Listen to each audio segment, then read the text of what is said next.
Record. So, welcome everyone, and welcome to the folks that are coming in over the next few minutes. So I'll just give you a quick outline of what we're going to do. It's just about half an hour to 45 minutes. I know that our esteemed guests from the city of Victoria and the town of Fogo Island are likely not able to hang out for the whole call, but they're going to say a few remarks after a short video. And the video is just to sort of give everyone a flavor of what we've done. Then we're going to have some remarks from some of our special guests, and then we'll move on from west to east from folks who paddled, especially impressive mileage, and they're also going to represent some of the clubs that have participated. So I'm going to just start this video, and I'm not totally inept at Zoom, but we'll see if something goes wrong. Let me know. So this is a video. It's just 2 minutes long with some text just to give you some wayfinding across these 2 minutes in terms of what you guys have done over 65, I think, close to 7,000 kilometers now between Victoria and Fogo Island over the past 3 months. So bear with me.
All right. Can you all hear me again? Yeah. Great. All right. So that just gives you a flavor of what you guys did as a cross Canada community. And without further ado, I'm going to hand it over to Her Worship, Lisa Helps from the City of Victoria. Lisa, over to you. Thanks, Eric. No one calls me Your Worship, though. Mayor Help will do, or even Lisa. So thanks. It's an honor to be here with all of you. I'm here in Victoria on the homelands of the Lekwungen speaking people. And I just want to say congratulations and how inspiring. We've watched people in our city, in our province, and across the country come together in really creative and unique ways during the COVID-19 pandemic, which is unprecedented and just a really big challenge for all of us in many different ways. And I just want to say how inspired and impressed I am by all of you banding together and paddling all the way to Fogo Island. It's quite remarkable. I haven't been to Fogo, but now I'm even more inspired than I was already about some of the amazing things that are happening on that little island to go there. So thank you all for your participation. Thanks for raising money for the World Health Organization, supporting people who are going to be struggling from the results of the pandemic for quite some time. And the WHO is really, really well poised, as we all know, as an international body. So thank you. I hope it was as fun as it looked in that video. I don't know how many of you actually got out there and paddled when we were in that the terrible cold weather. So kudos to all of you. And I have to say, you know, we do have one of the best harbors. And I would say, with all due respect to our colleagues in Toronto who are on the line and others, we've got an amazing paddling community here and amazing paddling clubs. So thanks to the clubs who helped put this together. I'm so proud of all of you, and really an honor to be here with you today. So thanks, Eric, and thanks everybody. All right, thank you, Mayor Helps. Enjoy the sunshine. We do have sunshine over here in Victoria today, which is a real blessing. So Mayor Helps, Lisa, pointed out that you have raised money for the COVID response fund through the World Health Organization. And yesterday, we, on your behalf, donated the first $1,000 to the WHO fund. And that is not from fundraising, that's from your individual donations as paddlers across the country who participated. So that's, I think, a real good achievement. And as you'll see, that's phase one of the donations. So there's more to come. But as we travel now from the city of Victoria over to the opposite and equally fabulous end of the country, I'm going to hand it over to the town of Fogo Island's Chief Administrative Officer, Alan Hewitt. So Alan, over to you. Thank you very much. So first of all, it was supposed to be Mayor Collins who was going to do this, but unfortunately he was called off island earlier this afternoon. So I got an email just a little while ago, and now you've got me. So thank you very much. Today we are here to celebrate the achievements of paddlers who collectively paddled more than 6,500 kilometers from January through March of this year to paddle across Canada. As a truly remarkable achievement. We recognize the more than 50 athletes of all ages and abilities from 4 paddling clubs who paddled the equivalent of the journey from Victoria, British Columbia to Fogo Island, Newfoundland. Every meter of every kilometer was verified during the January to March journey. We should all be very proud of this accomplishment and the example that they have set for everyone. This adventure shows that while COVID has impacted and caused challenges to all of us, it has not stopped Canadians from being active and following their hearts and still having great experiences and living full lives. We invite all the paddlers who participated to come to Fogo Island and visit us in person so we can show them real Fogo Island hospitality. The spirit the paddler shows fits well with how we live in Fogo Island. We like to think of Fogo Island not so much as a place as a state of mind. On Fogo, we have history, wildlife, world-class hiking trails, and lots of water for paddlers. We look forward to being able to welcome back visitors to our beautiful town, and we extend an invitation to all Canadians to come visit and experience everything that the town has to offer. Once again, congratulations to all the paddlers, and I hope everybody stays safe and healthy. Thank you, Alan. Before the call began, I got a chance to say to Alan how special Fogo Island is in my heart. I've spent many days and hours and weeks over on Joe Bat's Arm, where Alan is fairly close to that part of Fogo. And it is a magical place indeed. And lots of similarities to Vancouver Island, especially on sunny days, that's for sure. So thank you, Alan. I'm going to pass it over now to my esteemed colleague, the chairman of the Canadian Outrigger Racing Association, the intrepid paddler and very wise bracket lawyer, Ronald Chin. So Ron Chin, over to you. Thank you for representing Cora today. Thanks, Eric. I'd like to echo both Lisa and Alan's congratulations to everyone that participated in the event. It's fantastic to see paddlers from right across Canada, particularly from Toronto, where the weather isn't necessarily as friendly as it is out here on the coast. I'm in Vancouver. You know, it's fantastic to raise money for the World Health Organization. Hopefully that'll go to countries a bit less fortunate than we are, you know, because in the Western countries, you know, we've got far more access to healthcare than a lot of countries do. So we'd like to hopefully see everybody participate in the next upcoming event, the 49th parallel one, maybe get a bit more participation from additional clubs throughout Canada. And congratulations again to everybody. Thank you very much, Ron. Ron mentioned phase 2. We're going to talk a little bit more about phase 2 later on, because you know, we're heading across the Atlantic now, much as it pains us to leave Fogo.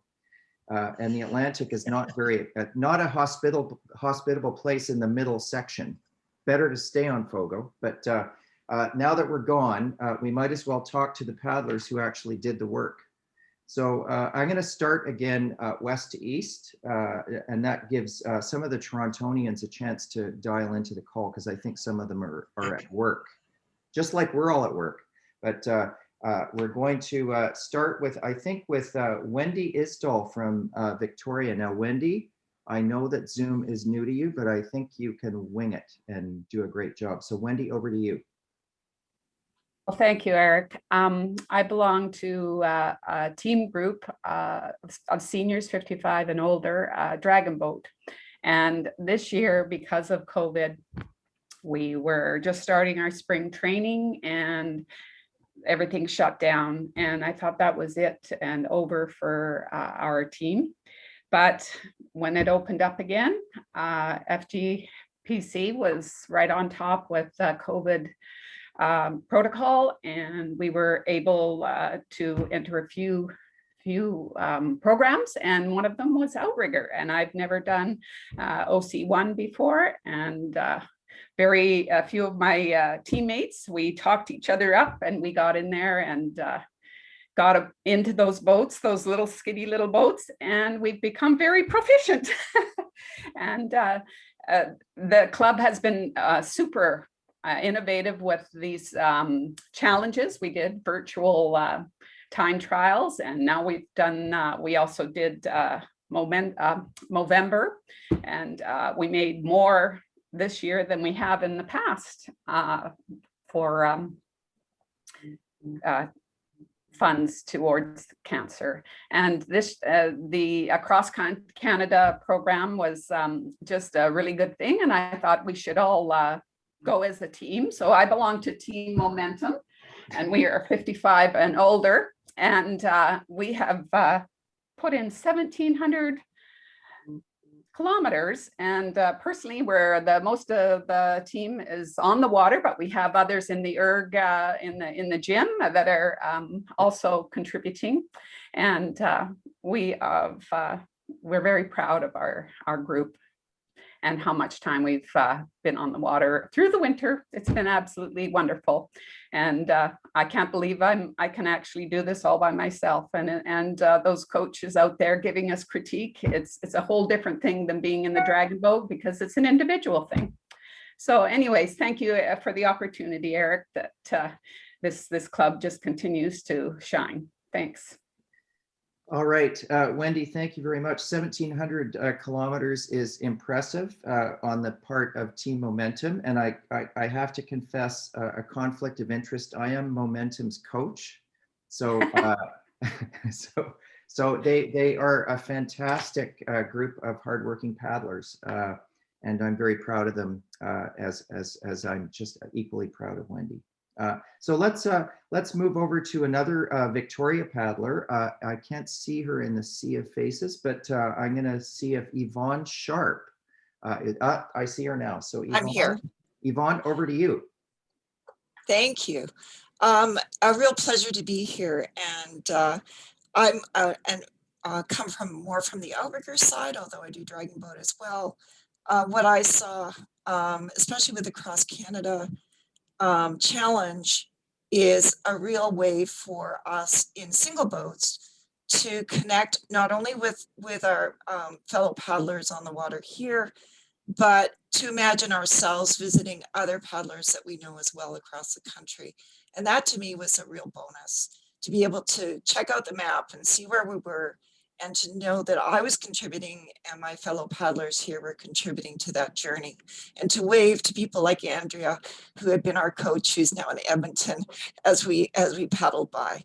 And then also to see the increased momentum, following up on momentum, as we gathered other clubs into it as well, and to see the leap forward as we made our way across the country. So personally, I contributed 241 kilometers to the journey. And as I mentioned to Eric a little while ago, I started tracking my time since last April. And I've now done an equivalent of a circumnavigation of Vancouver Island. So 1,300 kilometers since the beginning of last April. So thanks to FGPC for spearheading this, and to the other clubs as well for getting on the bandwagon and taking us across the Atlantic and around the world.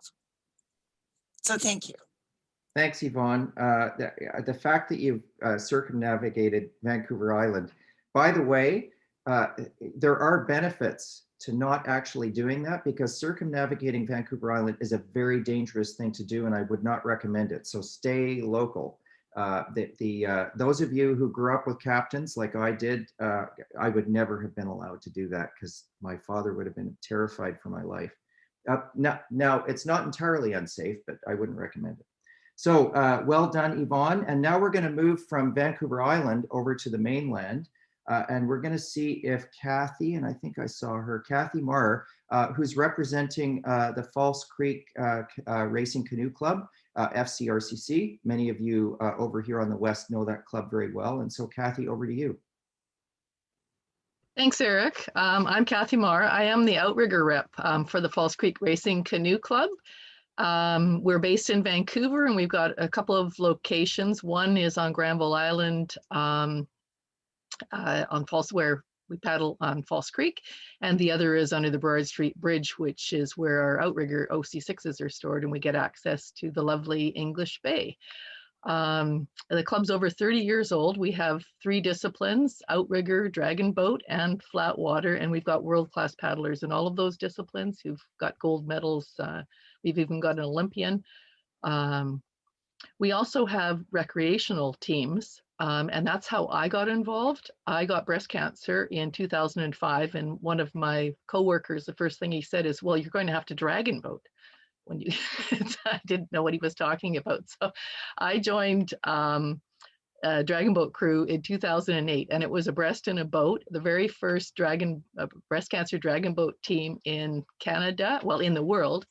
And it started over 25 years ago, supported by the False Creek Racing Canoe Club. And it was a clinical study run by Dr. Don McKenzie, where he wanted to prove that dragon boating was safe for women who'd had breast cancer. I'm now the coach of that crew, and I have 3 of those original ladies, including 2 who are well into their 80s, and they continue to paddle. So paddling is something you can enjoy at all ages, and it's great for the camaraderie. So that's where I got started. And I got bit by the paddling bug pretty bad. I went and tried outrigger and decided that was a sport for me. I couldn't believe that I had access to the water so close to me and that I could paddle year round out there. So that's been great. I've been paddling OC6 since, I think it's 2015. And the picture I've got in the background here is I've done some long distance races. This is me racing before we all, or after we got shut down. I did the change race 26 miles to Catalina. So that's actually me paddling there. I love being out on the water, and I love the fact that I can get out there with some of my paddling buddies, including Ron, any time of the year. And I finally bought myself my solo canoe last summer, and that's what saved me through the pandemic. So it's just been wonderful to be able to get out and paddle year round. I have a connection to Newfoundland. First of all, I went there a number of years ago for a conference on Canadian women in engineering, science, and technology, and that was a ton of fun. I was at a dragon boat regatta in Nanaimo a few years ago, and there was a crew there they're called the Avalon Dragons, and they were a breast cancer crew that started in 2006. And they told us that when they started dragon boating in Newfoundland, there were no dragon boats in Newfoundland. So they did what I've imagined is what any good Newfoundlander would do, is they built their own dragon boat first. So these ladies had to build their dragon boat first before they could paddle. So that's my connection with Newfoundland. Anyways, thank you very much, Eric. All right. Thank you, Kathy. That's and those of you, we may sort of amp up the adventures as soon as COVID starts to break free a little bit. You know, paddlers from different communities can start visiting each other on their local waters, which might be kind of fun. But and certainly Cora, who Ron represents, and so do I. That's part of what we do, is kind of like promote the fact that people can race from one community to another. Now, certainly we can't do that right now. We're doing it this way. But in the future, at some point, cross your fingers, we'll be able to visit different communities, and Cora's Canadian race schedule will kick back into place. So thank you, Kathy. I think we're going to try for FLCC, the Fort Langley Canoe Club, and I honestly can't see if Jonathan is in the crowd or not, because I think he's coaching. So if there's anybody from FLCC that's on the screen right now, then by all means speak up. I'm Pam from Sutherland FLCC. here. Sorry, Pam Sutherland here. Who is that? Oh, hi, Sue. You can talk about it more because you're OC. We did it in kayaks. We're dragon boaters originally. Couldn't do that. Have done OC1, OC6, V12, and Voyager canoe, but got into kayaking, and that's how we did it. But Sue will be able to tell you a lot more about it than I can. Well, Pam, just wait, Pam. I don't want to cut you off right now, because there are lots of kayakers who participated in this event, and lots of kayakers who will be participating in phase 2. So Pam, maybe tell us a bit about your experience kayaking across Canada. We loved it because it's an activity we can get out. We're on the water. We're socially distanced. We're all in our own boats, and we go 5 or 6 people at a time. And I have a little app called Paddle Paddle that I would then share with everybody. And we discovered with the kayaking all sorts of places around the area that we didn't really know existed, because in a kayak, you can go all sorts of places that you can't go in other boats.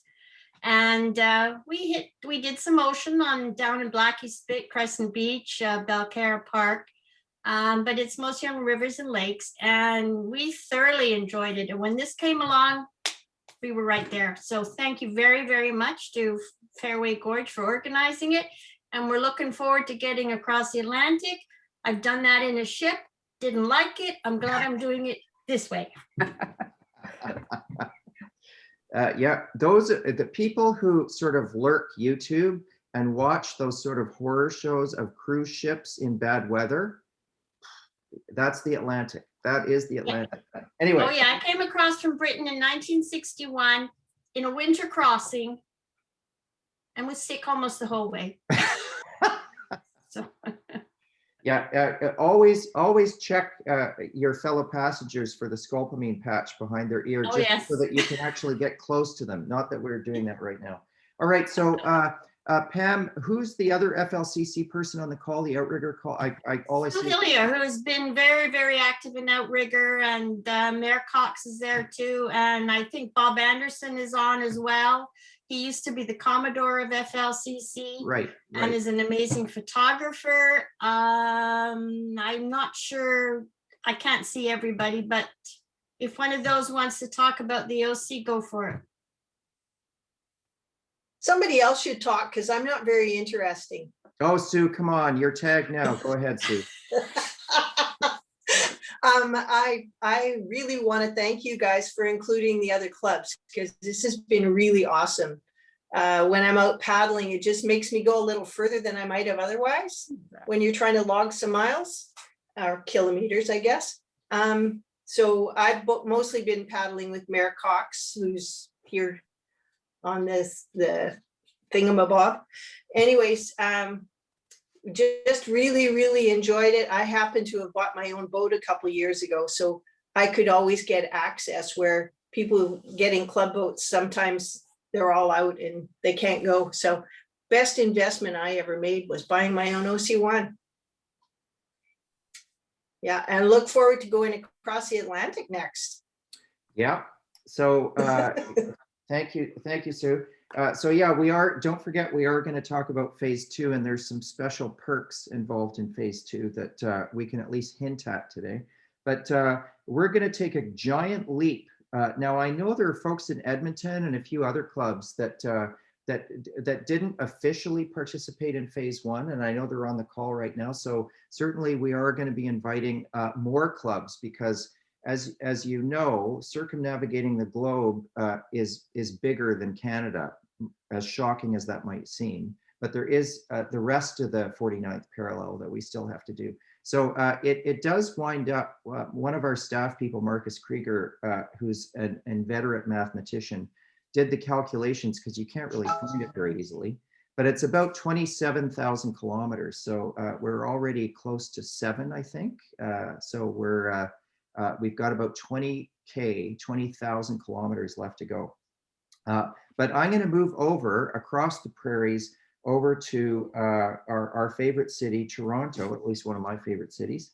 And Evolution Paddling Club, there's Michael Sims, who I have raced with in Thailand at the World Dragon Boat Championship. So Michael, I know you've joined the call, so if you have a few minutes, please give us your sense of what it was like paddling across Canada from Toronto. Well, considering we had to, I have a bunch that we paddle with in the winter on the OC, given that it gets a little colder out here than it is in Victoria. It's a challenge. I hope you guys can hear me okay. Yep, well, we got you. Yeah, so for us, it was a definite motivator. When we couldn't get on the water, we were on the ERGs, which is, I hate the ERG. It's not my idea of fun. So always envied you guys out on the West Coast. But this year, I think with COVID and everything else, it was a welcome challenge. The only regret is that I wasn't able to get more of my paddlers involved, because they were already so sucked into other endeavors, right? So with phase 2 coming, I look forward to, plus I think there's a huge influx of boats coming into the Ontario region. I think Ozone's delivering something like 200 boats. Another manufacturer's got another 44 coming in.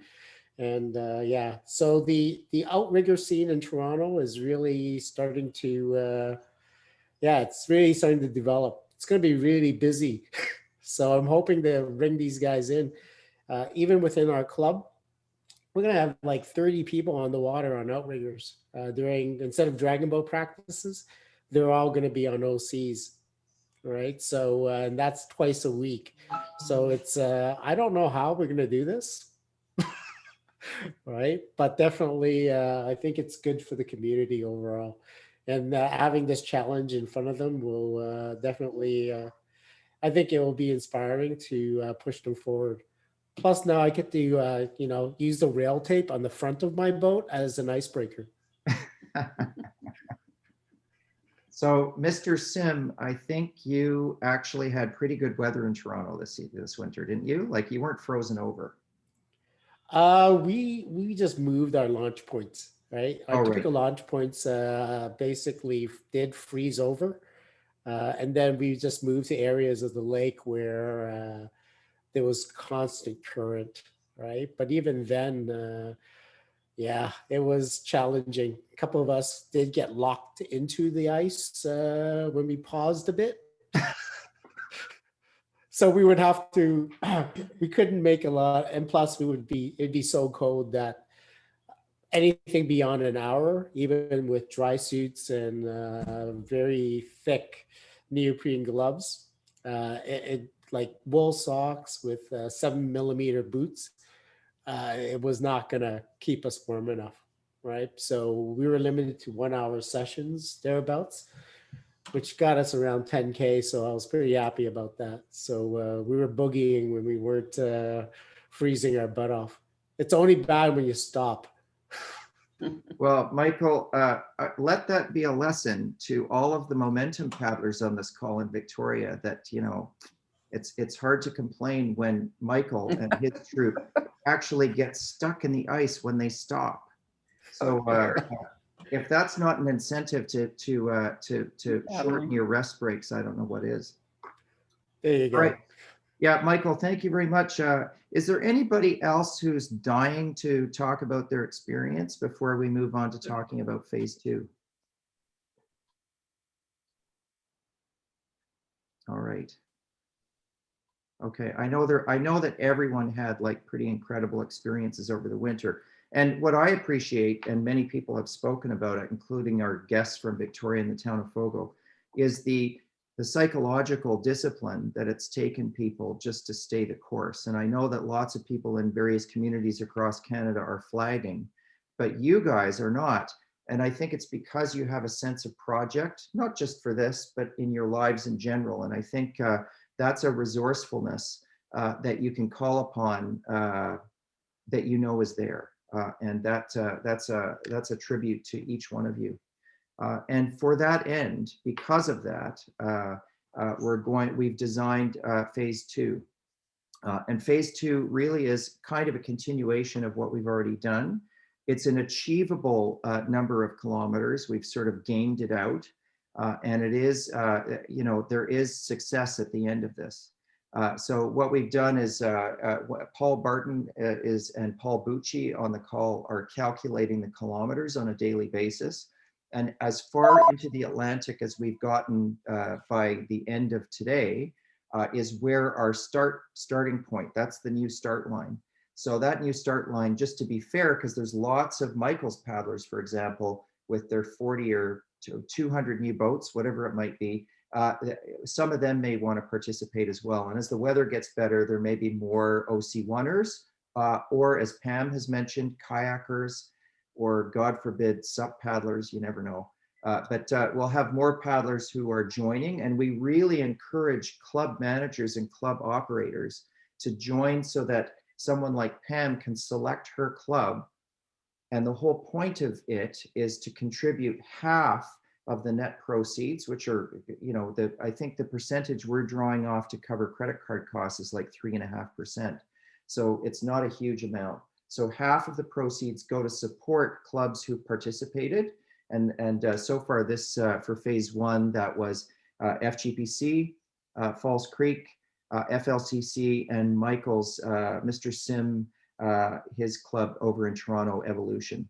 So if the more clubs that join, they get half of the net proceeds, which is less 3.5%.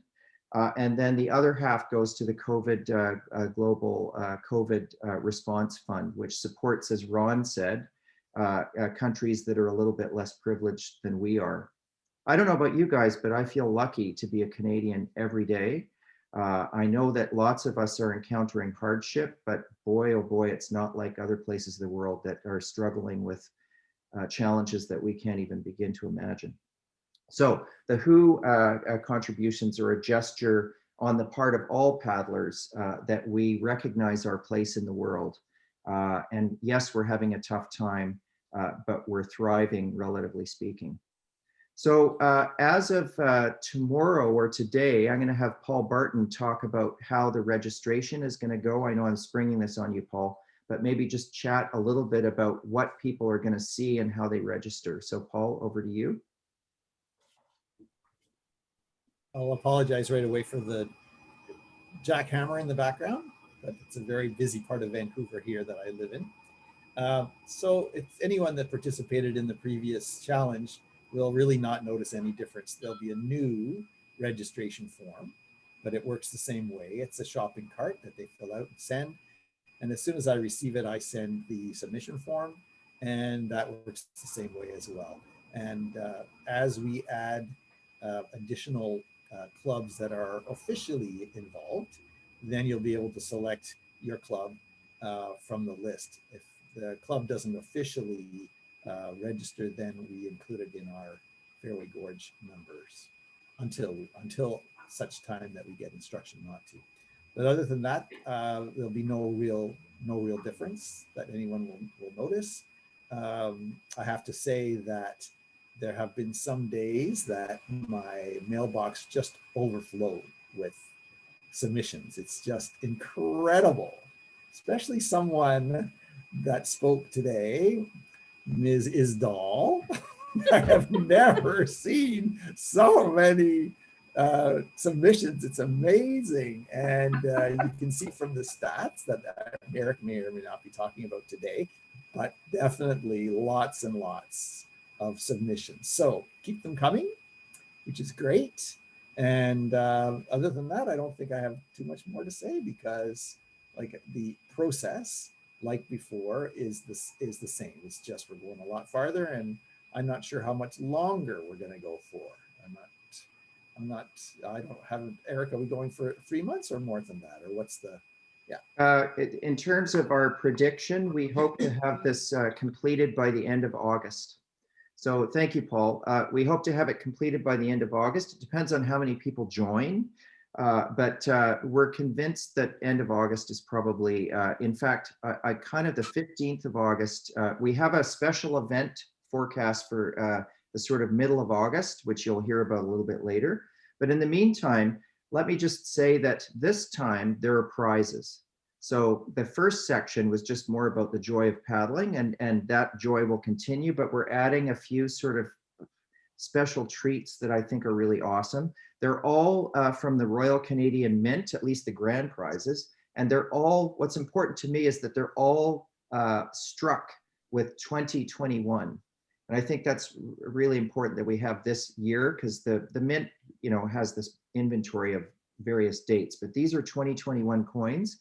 And the top man and top woman in terms of kilometers paddled, like Pam in her kayak, it doesn't matter, or OC1, those two with verified GPS results for each paddle during the next 3 or 4 months will get a pure 24 karat gold. Actually, no, it's not 24 karat, it's pure gold coin that is in this beautiful dragon motif for 2021.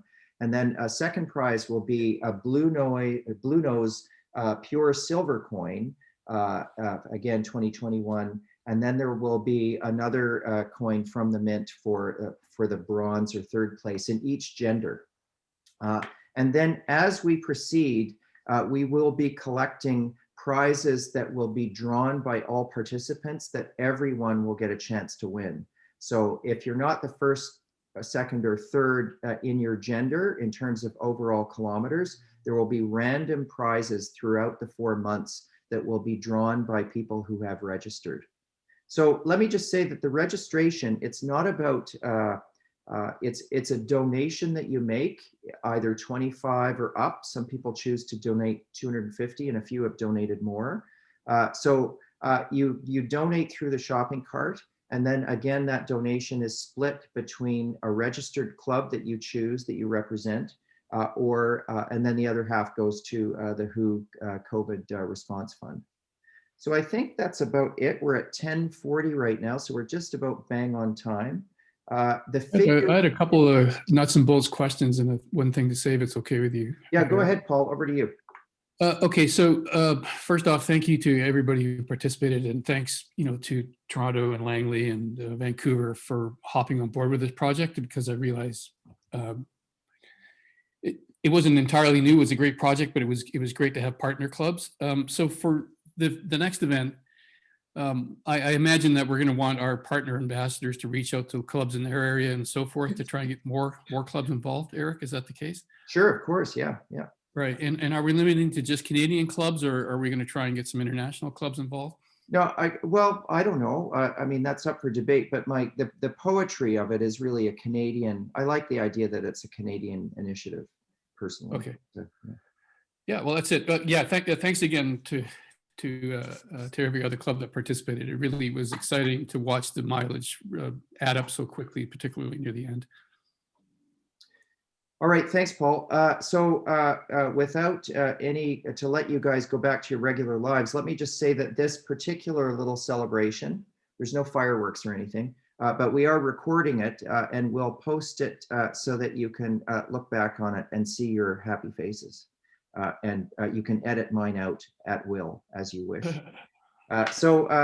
Michael and Wendy and Yvonne and Kathy and Pam and Ron, thank you very much. And to all the other, and Kathy Marr, of course, all these folks, thank you for coming, and thank you. And we will be in touch with you over the weeks to come, leading up to an August sort of surprise event. But until then, keep chugging away with those kilometers and wait for Paul Barton's email invitation, which you guys, because you're already registered, will get direct invitations. But for everyone else, you can just go on to various websites for the clubs that are participating and register through there or through the FGPC site. So I think that's it for today.